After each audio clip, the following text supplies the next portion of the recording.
کہتے ہیں کسی کے گھر خالی ہاتھ نہیں جاتے، اس لیے میں جہاں بھی جاتا ہوں چارجر ساتھ لے کر جاتا ہوں۔ ریس دیکھتے ہوئے خان صاحب نے اپنے ساتھ بیٹھے بندے سے پوچھا، انعام کس کو ملے گا؟ آدمی نے کہا سب سے آگے والے کو۔ خان صاحب، تو یہ پیچھے والے کیوں دوڑ رہے ہیں؟ پولیس والا اپنے بیٹے سے، تمہارا رزلٹ بہت برا آیا ہے، آج سے تمہارا کھیلنا اور ٹی وی دیکھنا بند۔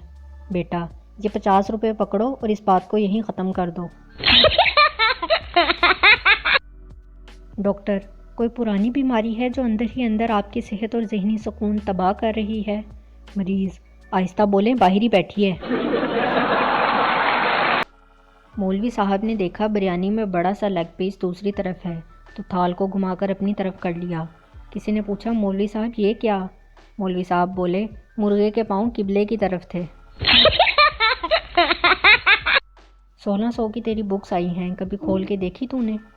60,000 کا موبائل لیا ہے، کبھی چین سے چلانے دیا آپ نے؟ آدھا پاکستان اور پورا ترکی ان پر دل ہار بیٹھا ہے، اور ایک ہم ہیں جنہیں ڈرامے کا صحیح نام ہی نہیں لینا آتا۔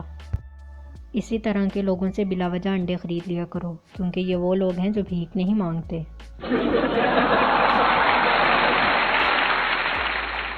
سمجھ نہیں آتی ایسی ذہین قوم پر اتنا قرضہ کیسے چڑھ گیا۔